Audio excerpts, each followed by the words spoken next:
Hello, fellow music nuts. It's me, Cubby, with yet another personal spin on another album. Today's album is Virus by Haken. I used to call them Haken or Haken because I wasn't ever sure how to pronounce it until I got the live DVD where they actually say Haken, which actually makes more sense.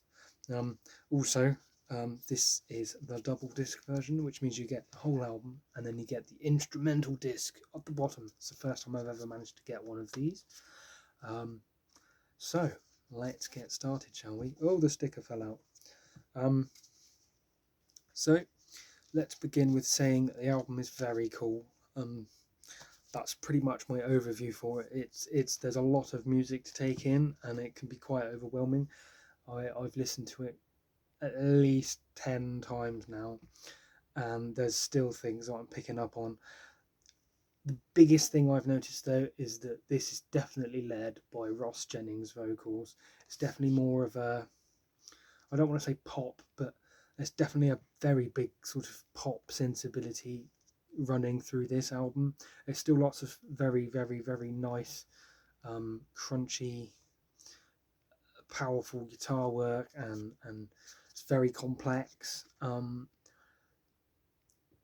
But the first four songs, at least, are very much sort of the first thing that catches my ears is Ross Jennings' vocals, which are both melodic and powerful, confident sounding. I don't really understand the lyrics,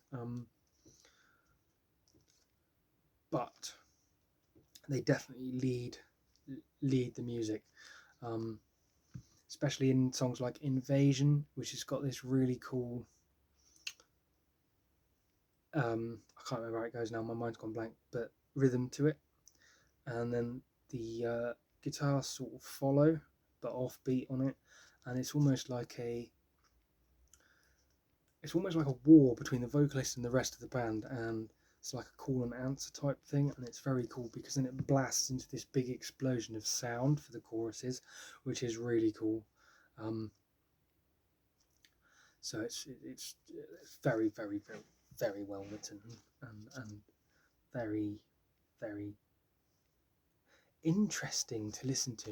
It's not just a load of like guitar wankery. It's really good. And that brings us to the Messiah Complex, which is track 6, but it's broken up into 5 bits. This is where it gets more proggy.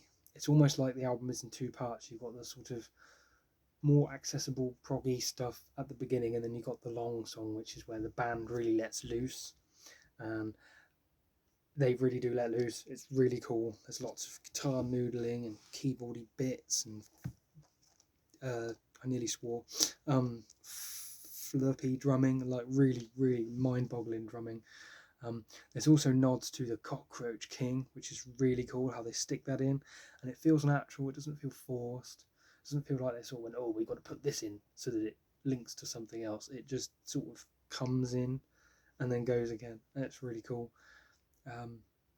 I've not actually listened to the instrumental mixes yet because I've just been absorbing the album. That's something you have to do with this album. It's not something you can put on in the background. You have to absorb the music. You have to listen to it multiple times, and each time different things will come in. By the way, check out the music video for Invasion because it's really cool. So, what don't I like about the album? There's not a whole hell of a lot I don't like about the album. Probably the least favourite thing for me is I would like to see them play more with textures. Throughout the whole album, it's basically got like a set tone for each instrument, and they just use that. There's no real sort of like, let's try this guitar tone or try this keyboard sound or anything. It's just, this is what we're going to use the whole album, and I feel it's a missed opportunity. Oh, and even with Ross himself, I mean, I'm no vocalist, but I feel he could try maybe a gruffer sound for maybe a different song, or just to add a bit more variety, because it's very long, and although there's lots of variety in the actual playing, the actual sounds tend to by sort of the middle of Messiah Complex, it's sort of all the same sounds, and it does sort of get a bit too much, really.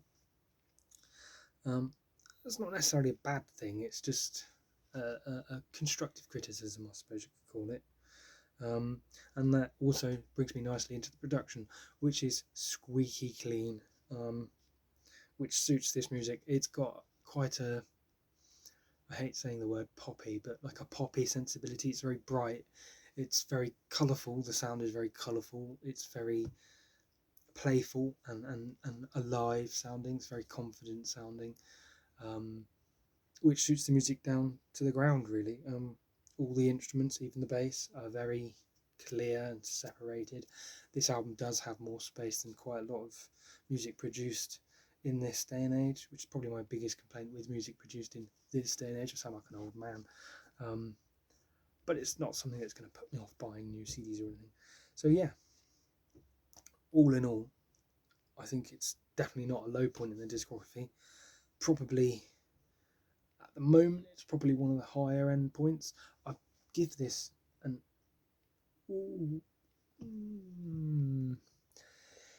8.5 out of 10 because it is really good. It's just a bit too long, perhaps, or something. I don't know. Yes, 8 out of 10. 8 out of 10 drums. I love it. I think it's really good. Really, really enjoying it. So I'm going to put that there. Right, guys. Thanks for watching. If you like my videos and want more, please like and subscribe. I've got more stuff coming up, and different things coming up, like rankings and verses and some other stuff as they come into my head. So thank you for watching. I have been Cubby. This has been a personal spin. Goodbye.